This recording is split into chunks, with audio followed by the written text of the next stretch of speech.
Hello, everyone, and welcome to tonight's webinar, SLPs and Sgd AAC Advocacy, presented by Louis Golinker. Lou is a lawyer and director of the Assistive Technology Law Center. His relevant experience includes over 3 decades of legal and policy advocacy and professional education services.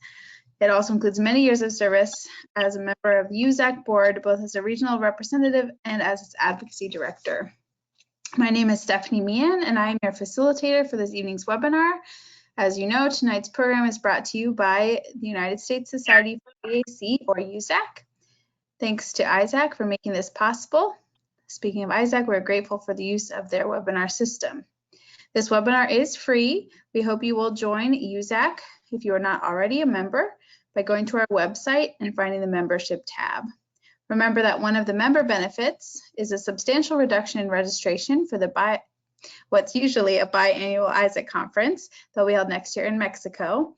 And later we'll hear from Franklin about the ISAC Connect online conference later this year. You can go to the ISAC website to find more about that. I have no relevant financial or non-financial relationships to disclose relevant to the content of this webinar. Some logistics: your microphones will be muted. You can ask questions by typing into the question box in the lower right-hand corner of your screen. We answer questions as time allows in the last segment of the webinar. We may group together questions that are similar, and we ask that you pose your question in a general fashion rather than related to specific individual situations. Questions that are not answered during the webinar may be answered afterwards via email. You can find the ASHA CU participant form and certificate of attendance at our website under the webinars tab. You must stay for the duration of the webinar in order to receive credit, and our webinar platform lets us see who is on and for how long. Directions for submitting the completed form are also on that site. You must complete that form 2 weeks from this date. You will receive a follow-up email that provides a link to the archive and instructions. And remember that the CU forms are only available on the webinar page of the USAC website. You can email me the forms. My email will be on a slide at the end of the presentation. So I'm going to turn it over to Lou, and I'm excited for our information that he will present to us. Thanks, Lou. Thanks, Stephanie. I also want to thank all of you for participating. During our first hour, we'll review the many roles that speech pathologists have in regard to advocacy for the protection of clients' access to SGDs and to their funding. I've been made to present. I have some information on my screen I'm going to clear so that I can continue here. Just give me 1 second. Okay, so before we get started,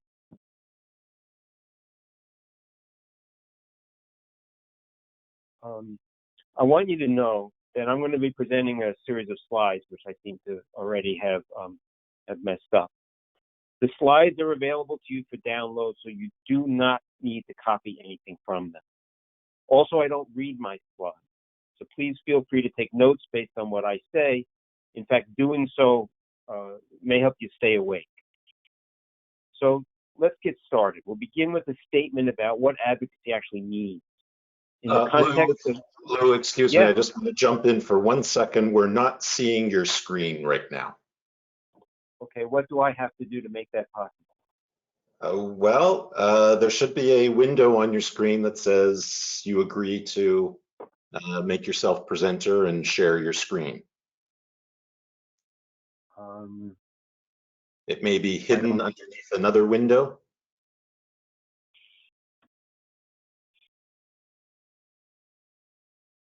Just as we practiced it earlier today. Oh, it's so much easier when we practiced it earlier today. It says show screen. There we go. Now we can see it. You are good to go, Lou. Thank you. With one exception, I can't change the slide. Yes, you can. You can arrow through the slides or click. There you go. Okay. So, perfect. hopefully that will be our one glitch. And anybody that watched the movie Apollo 13 knows they said that just after liftoff, and then the excitement began. So let's hope we don't have anything like that. In the context of SGD access and funding, advocacy is a process of persuasion. It can be oral, it can be in writing, or it can be both. It begins at the evaluation, as it includes what data are collected, what tests, if any, are performed, what standards are applied in decision-making, and what has to be reported to explain and support your professional judgment. It may include discussing the procedures, the data, or your conclusions with a funding source reviewer, or you can be explaining it to an appeals reviewer. And what you want in that context would be for the appeals reviewer to rely on your judgment rather than the opinion of the funding source representative. The discussion might be by you alone, or it might be jointly with the client's family or professional advocate. Looking specifically at the words on this slide, you'll want to do as much speaking, explaining, and supporting as possible, and as little arguing and pleading as possible. Slide 3 reports that advocacy for SGDs will be directed to 3 outcomes. One outcome is individually focused, to get to yes for a particular client. Have the client gain access to the strategies and the tools that you determine the client needs. The second outcome is focused on the client community. An example would be all Medicaid recipients in a state, or all people who get health benefits from the same insurer or the same employer. The goal here is to change a substantive policy or practice. Examples would be to remove a barrier or to adopt a professionally sound decision-making standard. The third outcome is procedural rather than substantive. Its goal is to make the funding process more predictable and more consistent from one request to another. Getting a funding source to adopt or revise the coverage guidelines, stating the required evaluation and reporting process, is an example of the third type of advocacy goal. Having identified the most important outcomes of advocacy, the next point to address is who's responsible to do it. The answer is you are. Achieving these outcomes is dependent on you. The next group of slides will explain why. The first reason SLPs are advocates is that you care. There are clients with complex communication needs who need your help. The text on this slide reports events from many years ago, and I pray that nobody is experiencing what she did today. But there still are clients whose needs remain unaddressed. And as a professional obligation, as a professional duty, as a professional commitment, SLPs want to have those needs be addressed and the client's communication abilities and opportunities improve. The next reason for SLP advocacy is you can. SLPs created our field. They encountered clients like the speaker from the last slide, and they saw someone who was in need of help, not someone who was beyond help. AAC always has been an additive benefit. One more procedure, as the comic says, to improve communication funding beyond what else has been tried and what else has been viewed to be possible. SLPs created these solutions and the procedures for evaluating and determining what's the most appropriate option for clients. This slide presents an additional reason SLP advocacy is needed. The reason? Because some funding sources didn't accept what you said was appropriate and necessary in general or for specific clients. And this unwillingness to rely on your professional judgment continues to be an issue today and probably will continue to be an issue for the future. Slide 7 identifies the remaining reasons SLPs must assume advocacy responsibility. One is that the ASHA Code of Ethics requires you to do so. It says SLPs must use every resource to ensure quality services provided. In other words, performing an evaluation, exercising professional judgment to outline a course of treatment is not enough. Quality reports are not enough. Those pieces of paper have to be turned into services and devices. SLP's responsibilities are to ensure that clients have a voice. In my experience, now spanning almost 40 years, SLPs enthusiastically meet these ethics code requirements. They did so not just because it was required, but because they were driven to do so by a sense of professional pride. Pride in your investment of time and your investment of effort to pursue the additional training, clinical practice, and continuing education that enable you to be skilled and to remain current in AAC service delivery. And pride in your unique ability to design and implement treatment plans for clients with the most challenging communication impairments. Your skills enable you to provide interventions that will improve clients' functional communication to levels that nothing else can. This slide is an autobiographical detour. It illustrates my origin story related to AAC advocacy. I was introduced to AAC in 1982 by a group of speech pathologists who made the investments needed to become skilled in AAC evaluation and treatment. They developed a sense of confidence that they knew more than any funding source reviewer about their clients' conditions, about the treatment options that were available, and about the unique benefits that AAC devices then and SGDs now will provide. For all these reasons, they expected and they demanded that their professional judgments would be accepted. They decided that my task was simple: just make it happen. They referred a denial from New York Medicaid and said, fix it. An appeal was filed and it was successful, but the denials continued.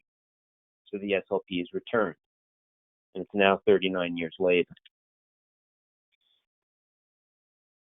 The SLPs who introduced me to AAC and SLPs generally ignore a potential self-imposed advocacy barrier. It's called learned helplessness.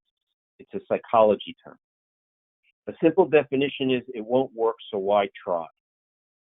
Instead of falling prey to that, the SLPs were prepared to push back against barriers, and they continue to push back today. This slide already summarizes the SLP responses to the most common funding source excuses to deny SGD access.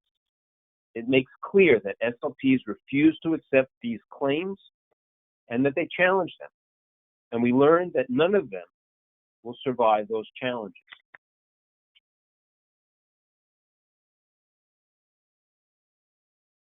The first four statements on this slide, the first four bullets, can be reduced to a simple phrase: knowledge is power.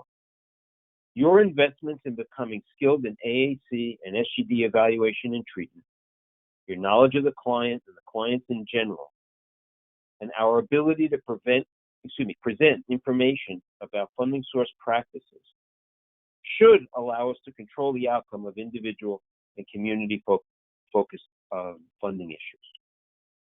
But there is a condition. We have to use all of these resources wisely.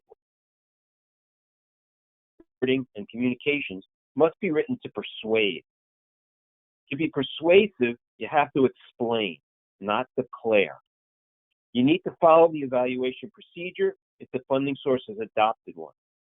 If it doesn't have a funding, if there aren't guidelines, if there isn't an outline, use Medicare. It's widely used, it's professionally based, and it's pretty easy to follow. You need to have sufficient knowledge to complete the evaluation tasks and to make a judgment about the client's needs. That's a given. But it's not necessary, and it won't matter if your evaluation was perfect or if you're specialty certified. Funding sources don't have to rely on what you write just because you say that you're special. You have to persuade. You have to point to facts reported that support your conclusions. Internal consistency matters. I'll offer a few common examples where SLP reports don't meet this persuasion duty. The first are trial goals that test client performance. such as setting new skills as goals or expecting improvement in skills during the trial. Don't do this. Trials are almost always for documentation purposes and not for decision making.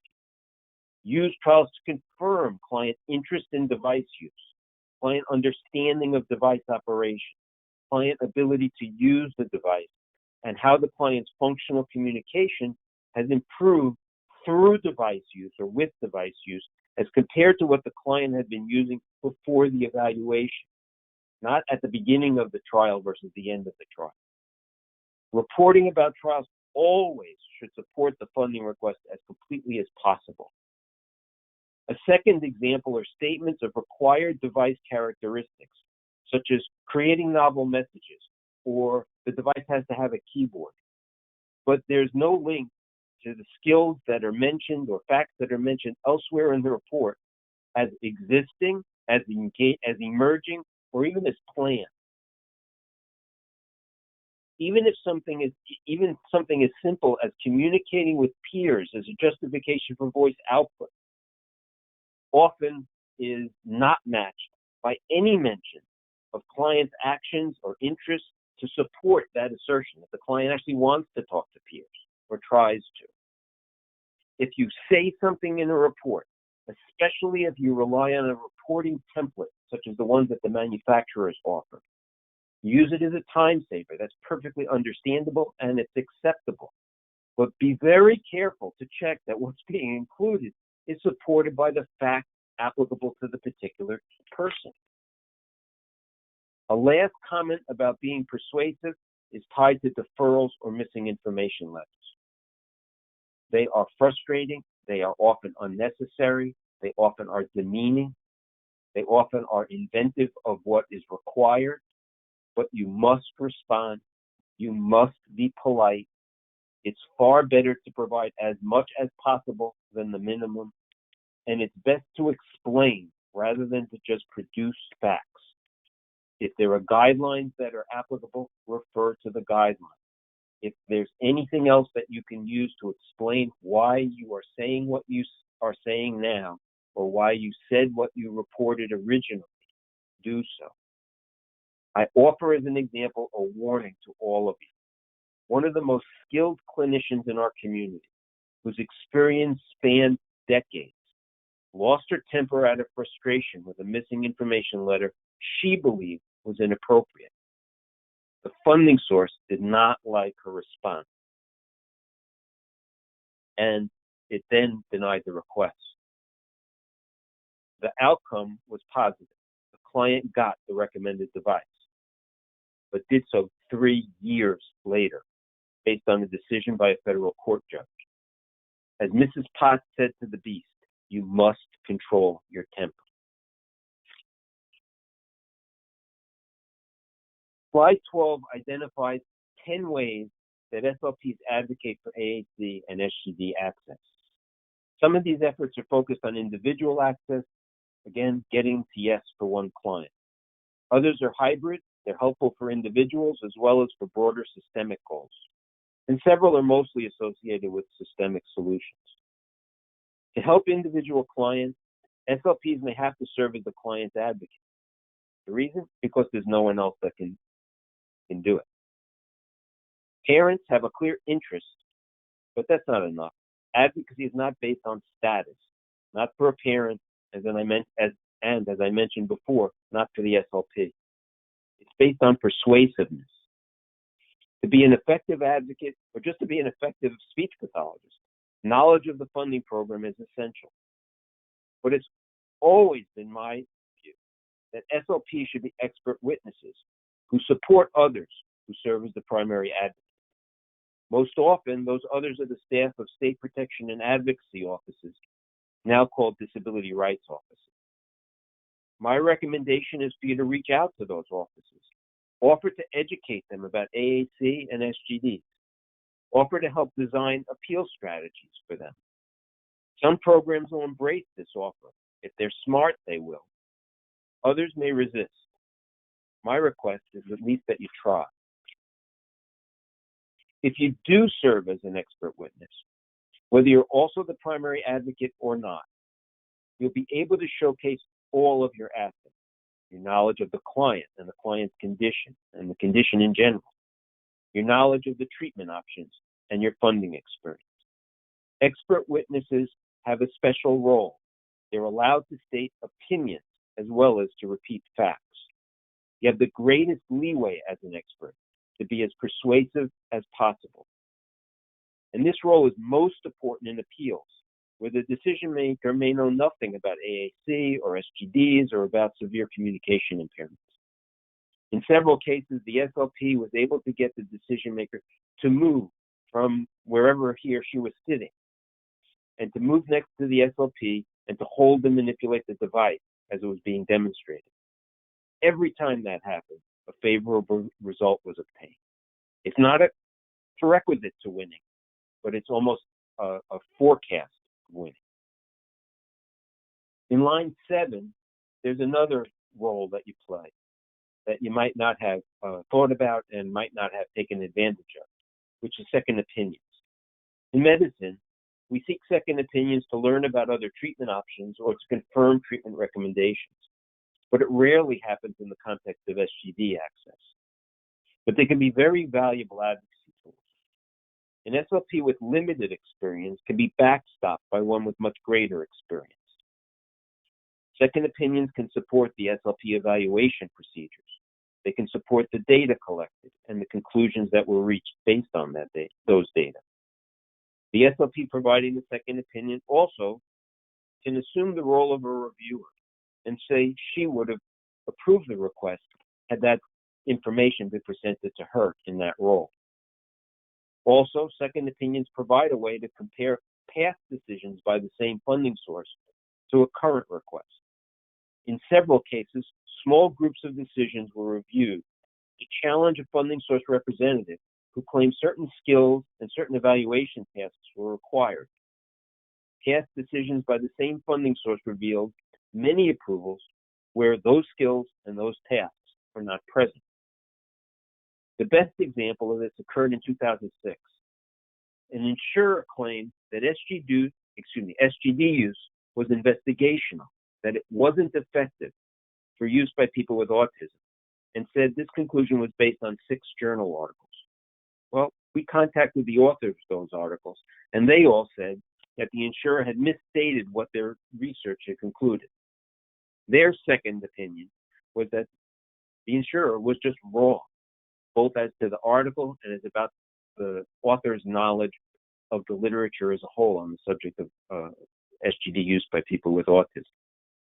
The insurer had to withdraw the guideline and reissue it without the exclusion.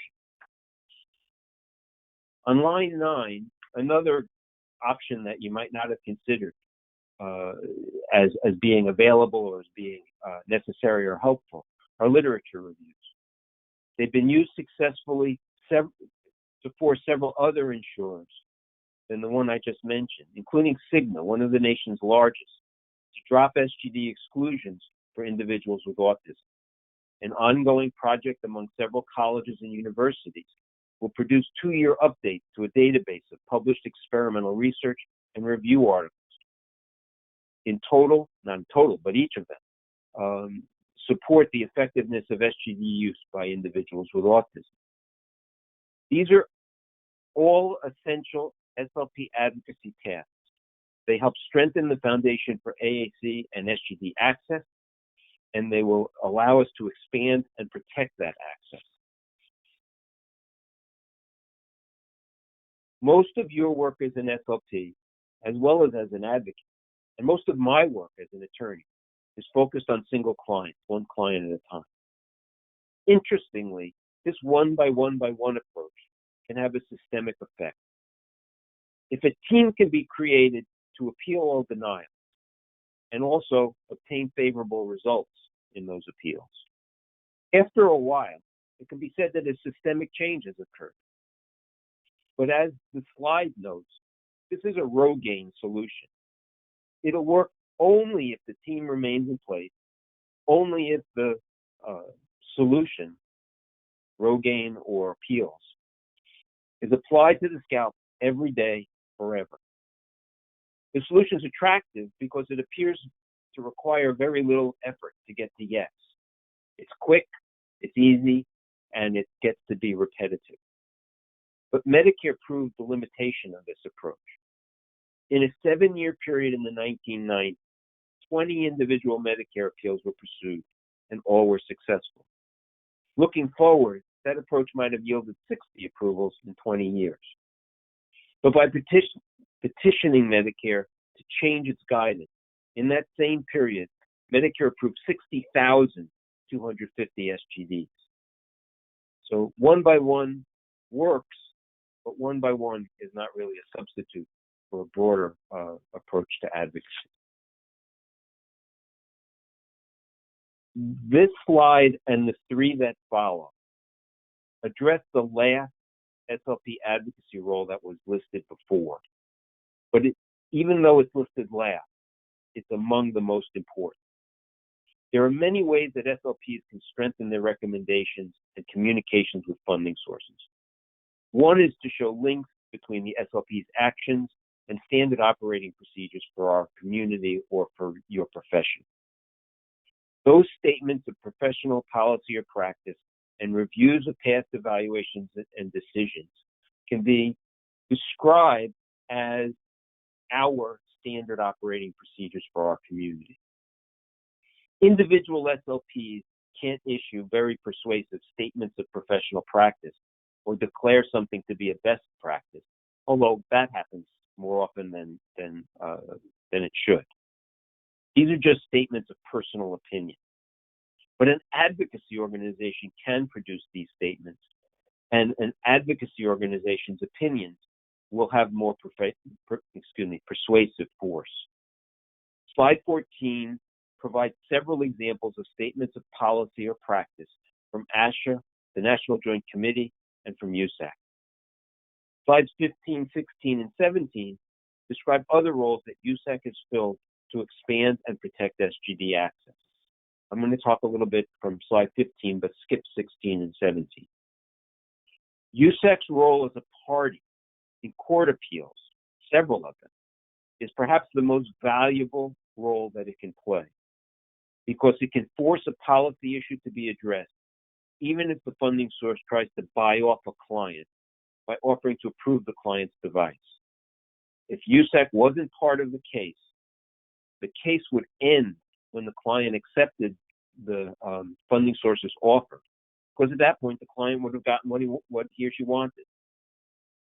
But if you end the case at that point, the underlying policy that led to the court case in the first place would remain to be applied to others, basically to do harm to others. But because USAC can't be bought off, well, let me say something first. Because we can't find a large group of people to basically say, this bad thing has happened to me, and we all want to come forward together at the same time to challenge it. There just aren't, we don't have examples like that where we can create large groups. So if one person goes forward and gets bought off, we don't necessarily have somebody to replace that person to allow the case to continue. But an organization like USAC can't be bought off. It doesn't want a device. It wants the policy to change. And as a result, USAC's participation in these cases becomes essential to fix policy-level SGD access barriers. And the slide 15 gives examples of state Medicaid programs and an insurance company where USAC served in that role and the policy changes resulted. And that leads to my plea that you join USAC, all of you, and lend your time and lend your commitment to its various activities. Slide 14 rephrases the famous statement by President Kennedy. Ask not what USAC can do or give to you. Ask what USAC with a strong and active membership can do for your clients and for our community. As I said, I'm going to skip slides 16 and 17 and move on to 18. Slides 18 and 19 identify barriers and issues related to SGD access that have been addressed by SLPs who served as advocates. They pursued the advocacy roles that we've been discussing tonight. There are 20 issues listed on these two slides, and one, specialty certification, is noted as an issue that's been identified but not yet addressed. We as a community have accomplished a lot from the time that was represented in slide 6, when SLPs were unfamiliar professionals and SGDs were new devices that didn't cure anything and cost a lot. It's been a continuing advocacy challenge, and it's all but certain that these challenges will continue to arise.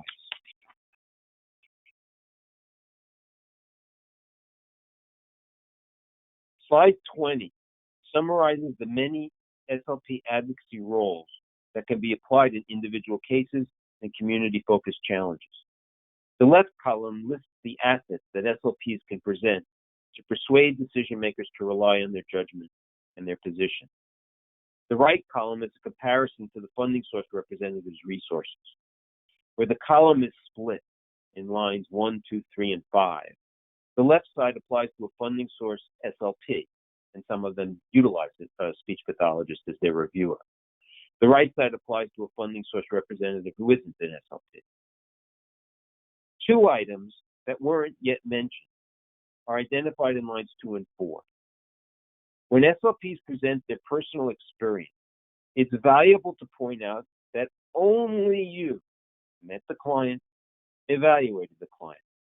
Only you are responsible to identify a course of treatment that will let the client meet all of his daily communication needs. The funding source representative has done none of that. And the funding programs in general are not set up for the funding reviewer ever to do that. Also, you have no financial interest in the case. You're required to assert that in the Medicare evaluation report and the report requirement of many funding programs. But that's important. Your recommendation is based solely on your professional judgment. Line 4 applies particularly to SLPs who also work as faculty at a public college or university. This role should be discussed in full, especially when the dispute arises in a Medicaid program. You're a state employee, just like the Medicaid representative. Whatever deference a decision maker might give to a state employee, that has to be reconsidered because you're both state employees. But you're responsible, possibly solely responsible, to educate the next generation of SLPs in your state. Your topic may be AAC evaluation and treatment and other things, or you may have a unique specialty or a unique assignment to do AAC. You have to ensure that they know how to practice carefully, thoroughly, and correctly, that they do so consistent with funding source requirements, as well as with professional standards. To achieve that goal, it's absolutely necessary for you to have all of these skills, but you also must be able to effectively develop those skills in others. It's like this statement that was made about Adele Astaire. She did everything that Fred did, only backwards and in high heels. The Medicaid representative will have some time and position to offer in comparison, but this experience is likely to be overwhelmed by your responsibilities, your time and position perhaps, and your experience generally.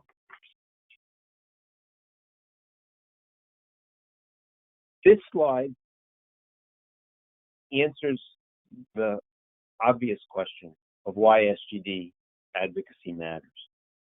It doesn't really require an explanation. It reports the words of two clients and a client's mother. The first client had life experiences equally horrible as those reported by the client on slide 4. She had lived in an institution for years, isolated and ignored. The second client is Jean Dominique Bobby, who had a stroke and then authored The Diving Bell and The Butterfly, where this quote is from. The third statement is from the mother of a young boy, who was the named plaintiff in the court action that forced Georgia Medicaid to cover SGDs under reasonable and professionally sound standards. They make it clear why advocacy matters. I'm not sure which of these images captures how you're feeling right now. I hope it's the one on the right. We have lots of time for questions, and I hope that you're sending them to Stephanie using the chat function. I'll be happy to try to answer them. Also, you're always welcome to try to reach me directly at the phone number and email that's stated on the title slide. Thank you all for listening. Stephanie, I'll turn it back over to you. Thank you so much, Lou. That was a really interesting perspective on something that's so critical in our scope of practice, specifically as it relates to people who use SGDs and AAC. I'll get us started on the questions here. Specifically, I am a university faculty person who does AAC assessments and teaches students about them.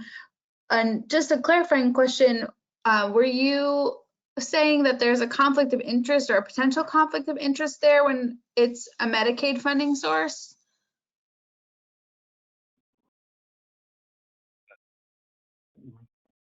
If there's a conflict of interest, it would arise on the side of the Medicaid representative, particularly where managed care organizations have been contracted with Medicaid in order to provide health care, because many of them have agreements that say, we will pay you X dollars a month, and X is a very large number. And you have to pay out the health care costs that arise for all of the people that are subject to that contract. So let's say all of the people that live in a county who are Medicaid eligible. So the more that they deny, the more that they keep, as opposed to paying out to providers. But I don't see that there's any conflict of interest concern or any conflict of interest for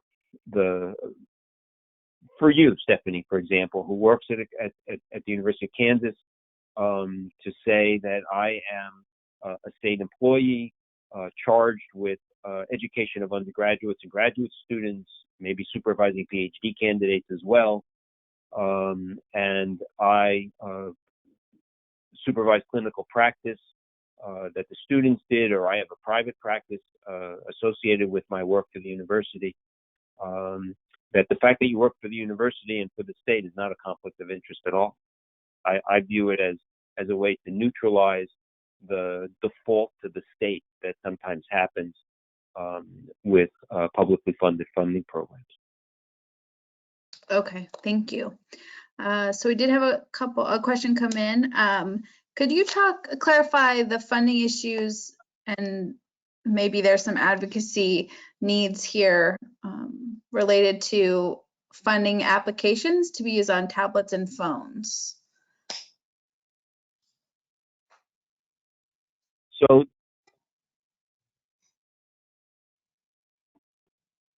in order to respond, I'm going to start with tablets.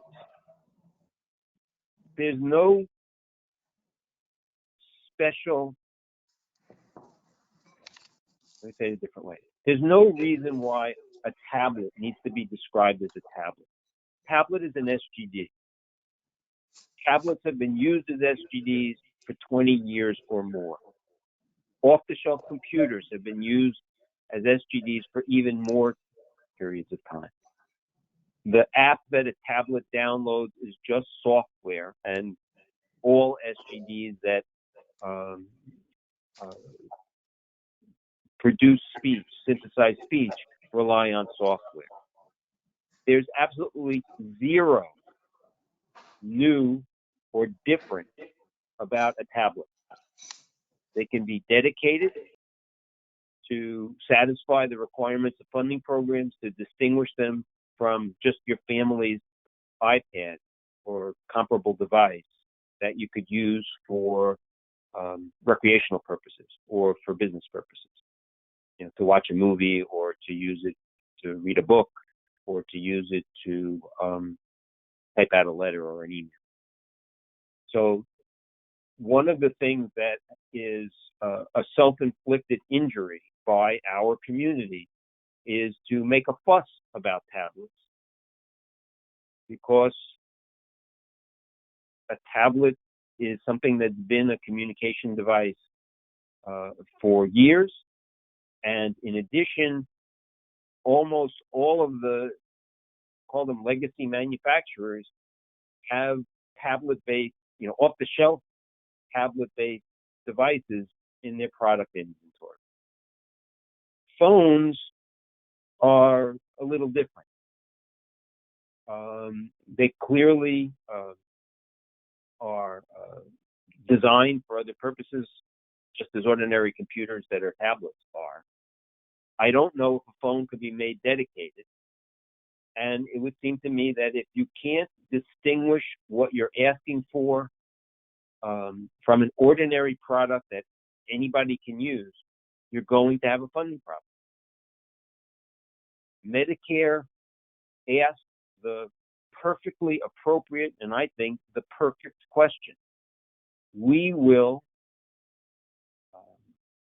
defer to the judgment of a speech pathologist regarding who needs what. What we will do instead is say that we want to have devices designed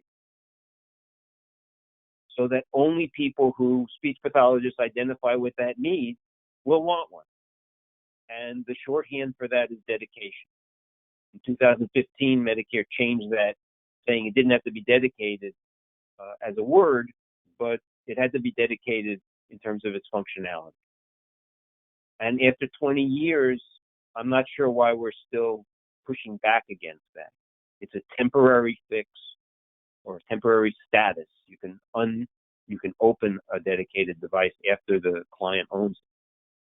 And I think that the idea that a client wants an off-the-shelf device wrapped in a case with software downloaded from an app source is no different than what you get from Tobii Dynavox or PRC or Forbes.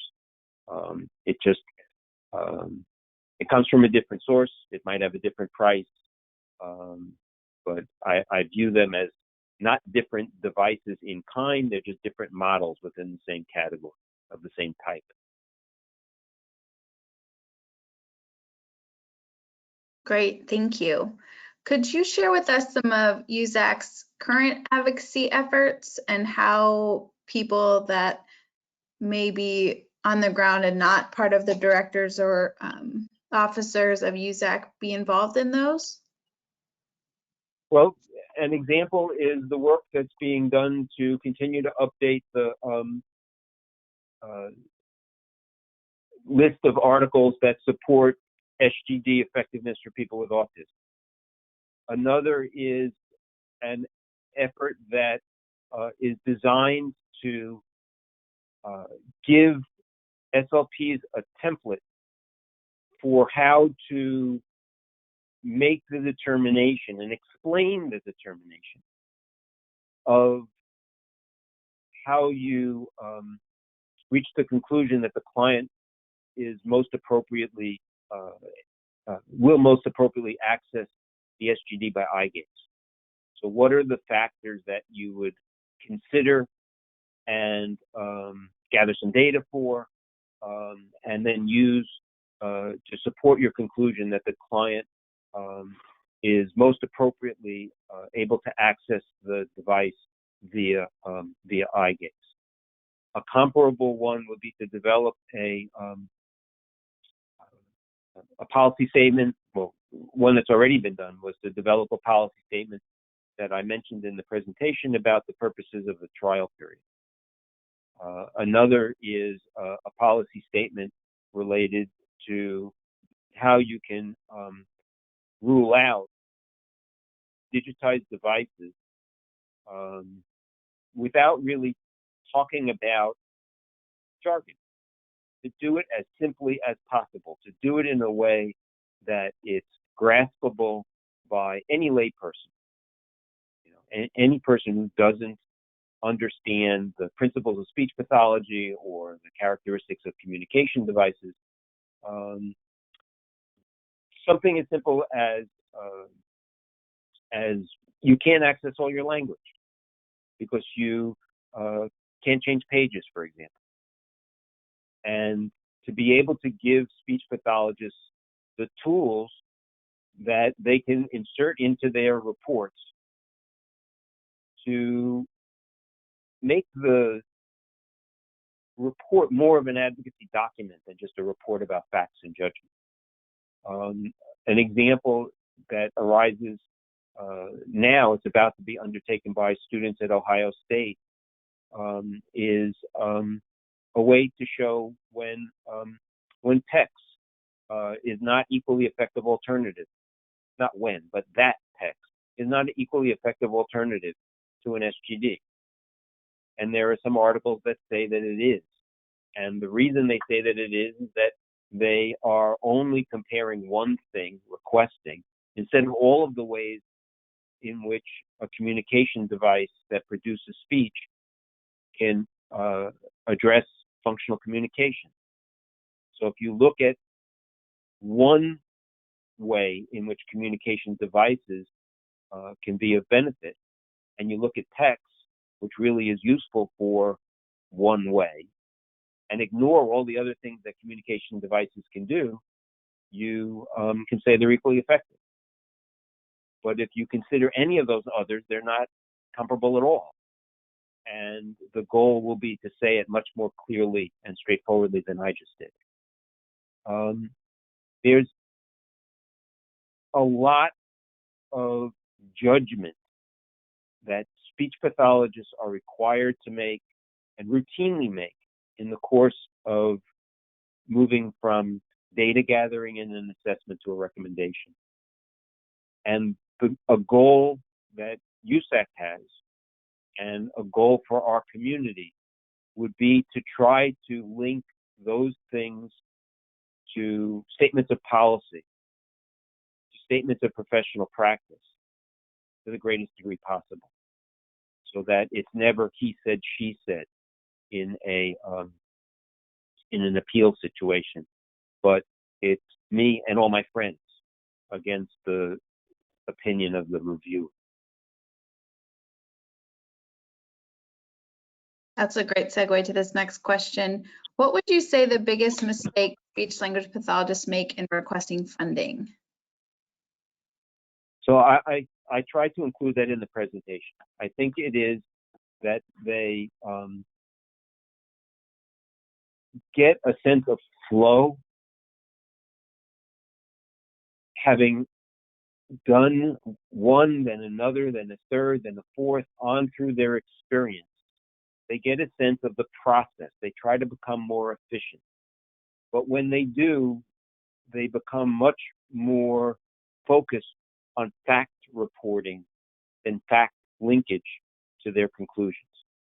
And the example that I gave would be we need to provide a device that allows for production of novel messages without any reference whatsoever elsewhere in the report that the client is literate, that the client is learning literacy, that the client is sequencing, that the client is doing anything that would suggest the ability to do to create novel messages. I read a report most recently where novel messages were stated and a keyboard was described as necessary, but everything about the client using the device,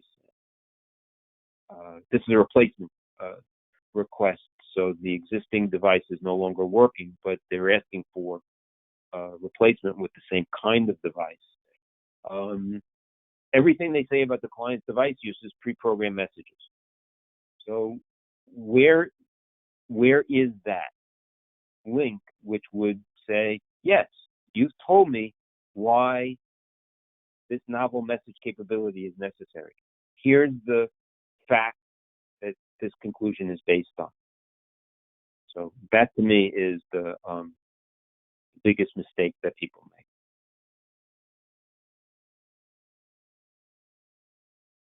Okay, Another question here. Must every funding request for an SGD be signed by an SLP?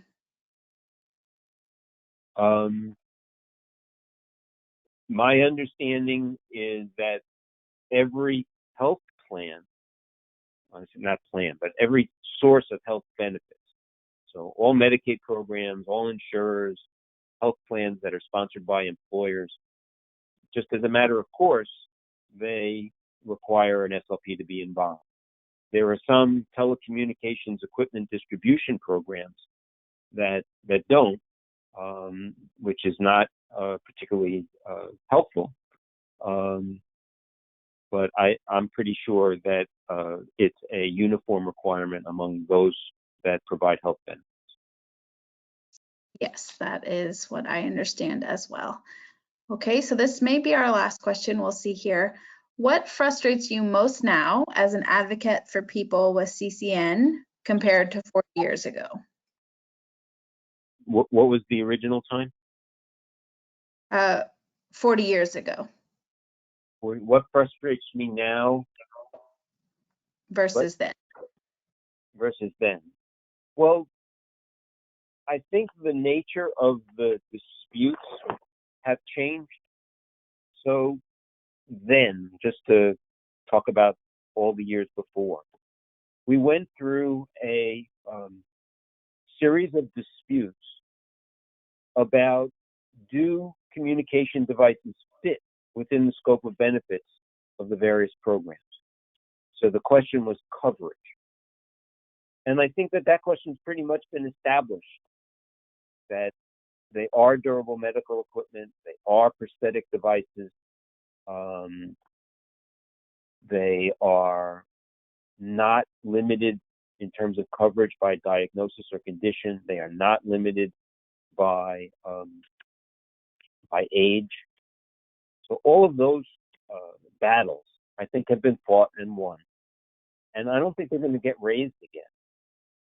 On the other hand, I think that what we have now facing us and in the future will be questions related to medical needs, which are much harder to challenge, which is why the focus is on developing these resources that will provide a backstop, that it's not going to be one expert witness against another. It's going to be, this is the description of what our field is.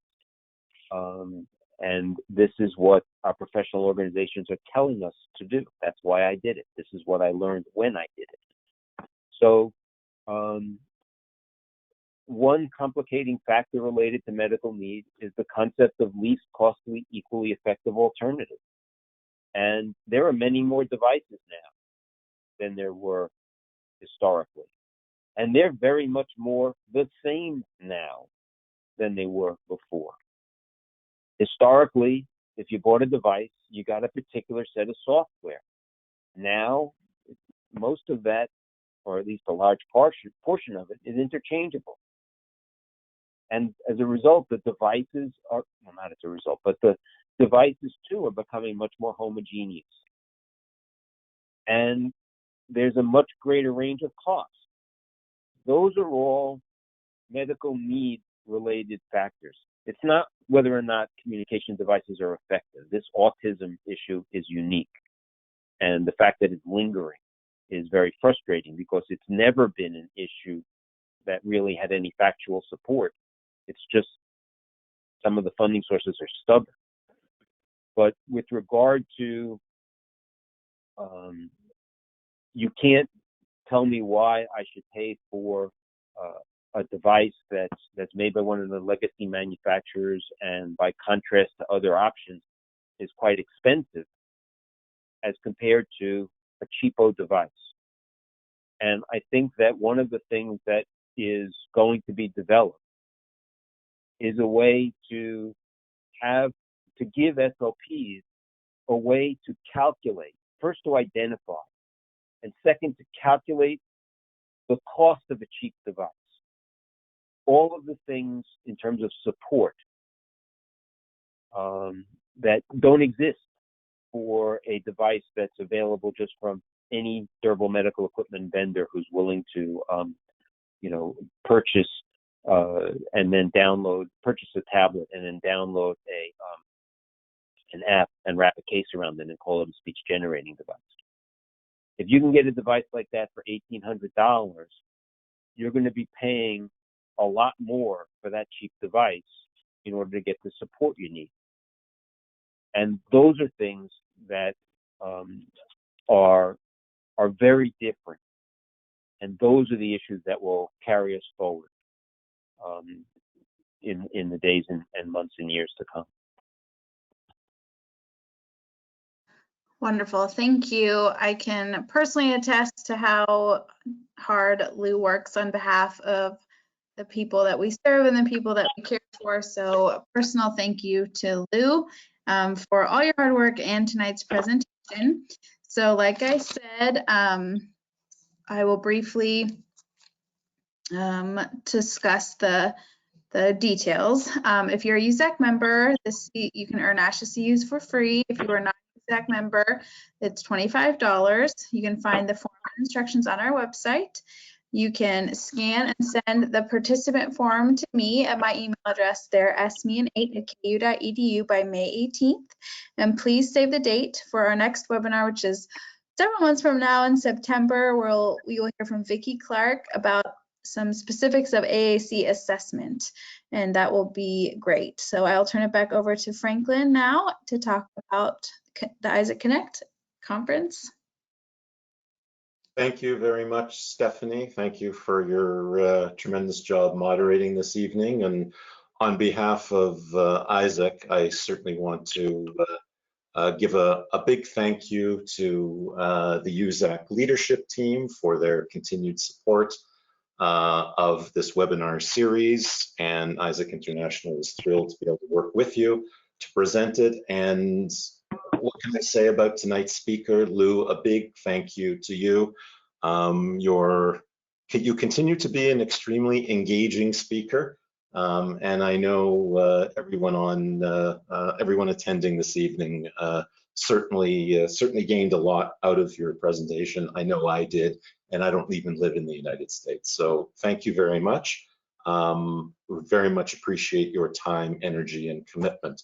So just before we sign off for this evening, I just want to remind everyone that Isaac is presenting its very first all virtual event this coming August 9th through 12th.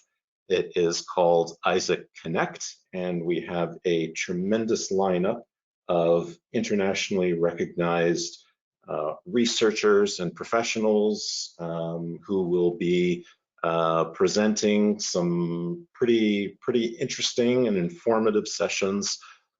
Please do visit the Isaac International website, www.isaac-online.org. And at the top, you will see a link to click for Isaac Connect. Our registration portal is open, so you can register for Isaac Connect. We currently have a call for poster presentations that is live and open. So if you have a poster presentation that you would like to submit, by all means, please feel free to do that. Just a brief reminder for those of you who may not have had a chance to grab a PDF copy of this evening's presentation slides. They are available in the GoToWebinar handouts section of the user control panel. And if you miss getting them there, not to worry. The slides are also going to be posted on the Isaac website under webinars. So please do get those. A recording of tonight's webinar will also be available on the Isaac website within the next 24 hours. With that in mind, one final reminder, all of you in attendance this evening, in the next hour, will receive a post-webinar email with a link to our survey. So feel free, it takes all of 2 minutes, and it is your feedback that we use to try and make our webinars, each of our webinars, better and better. So please do take a couple of minutes and do that. We would very much appreciate it. So with that in mind, it is 8 o'clock. on the East Coast, or pretty close to that. So on behalf of ASHA International, thank you very much for attending this evening. And again, thank you, Stephanie. Thank you to you, Zach, and a big, huge thank you to you, Lou. Always a pleasure. You're always welcome back anytime. Have a good night, everyone. Thank you.